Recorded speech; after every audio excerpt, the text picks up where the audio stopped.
Roma 12 ayat 4 dan ke-5. Sebab sama seperti pada tubuh kita mempunyai banyak anggota, tetapi tidak semua anggota itu mempunyai tugas yang sama. Demikian juga kita, walaupun banyak, adalah satu tubuh di dalam Kristus. Tetapi kita masing-masing adalah anggota yang seorang terhadap yang lain.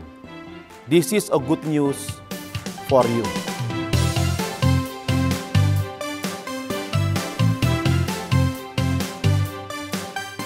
Berbicara tentang gereja sebagai rumah Tuhan, banyak pelayanan yang terdapat di dalamnya. Dari berbagai pelayanan tersebut, kita menjadi satu tubuh dengan banyak anggota yang memiliki peranan berbeda, namun saling mendukung satu dengan yang lainnya.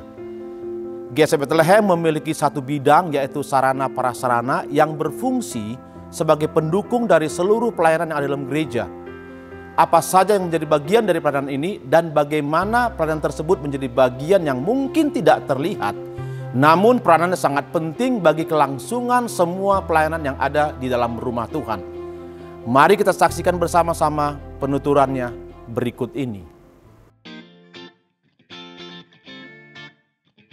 Bersyukur kami bisa menggenapi tujuan sarana prasarana gereja, yaitu menyediakan fasilitas yang dibutuhkan untuk mencapai visi dan misi gereja. Kita tahu visi adalah membangun kehidupan, sedangkan misi di gereja ini adalah mempertahankan Yesus kepada dunia dengan cara yang dinamis dan kreatif.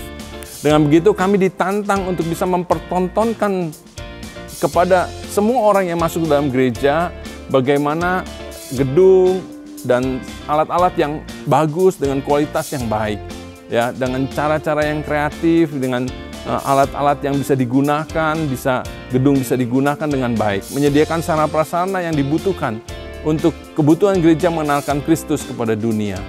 Di dalam ruang-ruang ibadah maupun di tempat-tempat berkumpul yang sudah disediakan, ruang-ruang kelas pendidikan sampai dengan ruang artis, kami bisa harus menunjukkan kualitas Kristus di dalam semua ruangan yang ada. Puji Tuhan, semua sudah terakomodir di gereja ini, Tuhan sudah sediakan. Tetapi tidak cukup, seiring dengan kebutuhan yang ada, itu menjadi tantangan buat sarana prasarana untuk tetap inline dengan visi dan misi gereja. Apa yang dibutuhkan untuk mendukung visi misi dan juga mengevaluasi sarana dan prasarana yang ada. Sehingga tetap visi misi itu bisa digenapi melalui fasilitas sarana dan prasarana. Ada bagian-bagian di sarana prasarana, yaitu Pak Oke di bagian ME dan plumbing, ya, bagian listrik dan air, dan juga merangkap sebagai purchasing dan juga membantu hal-hal yang bisa dibantu. Yang kedua ada Pak Rubin bagian sipil, ya, kalau gedung-gedung, ruangan-ruangan itu Pak Rubin yang membantu. Dan kemudian ada juga Pak Andri, ya, yang membantu di bidang keamanan dan kebersihan, ya, sekalian pegang keuangan juga dan sekretaris. Dan juga ada Pak Pocam yang megang aset dan kendaraan. Ya, dan semua dari kita membantu apa yang bisa dibantu untuk untuk kebutuhan yang diperlukan, apa yang diperlukan tenaga untuk mendukung sarana prasarana ini. Perawatan dibagi dua, ada yang rutin dan ada yang tidak rutin. Seperti kebersihan itu setiap hari dikerjakan oleh tenaga khusus kebersihan. Bukan hanya bersih, tapi juga barang yang ada warnanya tetap bersinar. Mulai dari lantai sampai plafon, mulai dari barang yang kecil sampai dengan yang besar, mulai dari ruangan terkecil sampai ruangan terbesar, itu harus dirawat dengan baik. Sedangkan untuk kegiatan yang rutin dijadwalkan adalah pengecatan, servis AC, ganti oli, mesin kendaraan, mesin genset listrik, air, termasuk surat-surat kendaraan, penyedotan septic tank, dan lain sebagainya, perawatan-perawatan yang lain. Termasuk pengecatan juga. Yang tidak rutin seringkali karena gedung berhadapan dengan cuaca seperti bocor, serta perbaikan alat karena kondisi sudah cukup umur dan tidak menutup kemungkinan ada human error atau aus pada alat, maka kita membutuhkan servis-servis yang diperlukan. Menghadapi musuh yang tidak kelihatan, yaitu virus corona, maka kita mengantisipasi agar setiap jemaat terhindar dari serangan virus, yaitu dengan memfilter setiap orang-orang yang masuk gereja dengan aplikasi Peduli Lindungi, di mana orang-orang yang sudah divaksin dan sehat bisa masuk.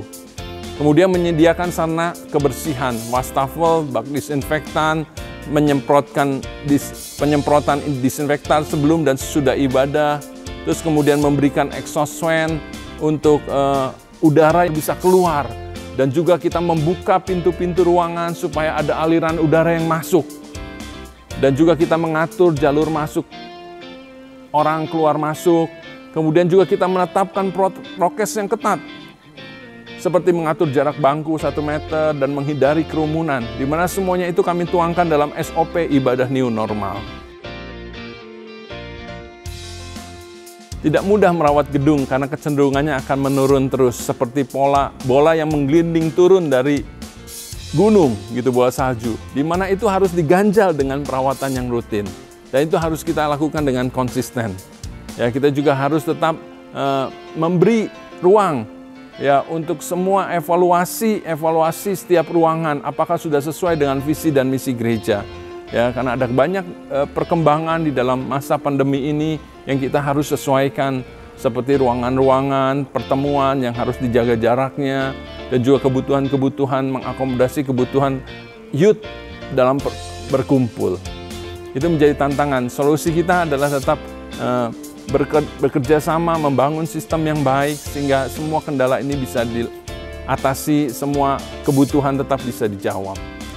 Mari bersama-sama masuk dalam ibadah Gereja Sidang Jemaat Bethlehem, tetap mengingat dengan prokes yang ketat, semua yang baik dari Tuhan.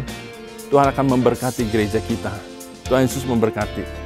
Puji Tuhan untuk keberadaan bidang sarana prasarana yang ada di GSCA Bethlehem. Menjadi doa kita bersama agar melalui pelayanan yang dilakukan oleh bidang sarana prasarana, rumah Tuhan dan semua pelayanan yang ada di dalamnya dapat terlaksana dengan baik dan akan memberkati semua jemaat yang beribadah di GSCA Bethlehem.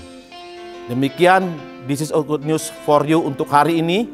Jangan lupa besok kita akan bersama-sama bergabung dalam ibadah online GSCA Bethlehem dan persiapkan diri untuk mengambil bagian dalam perjamuan suci.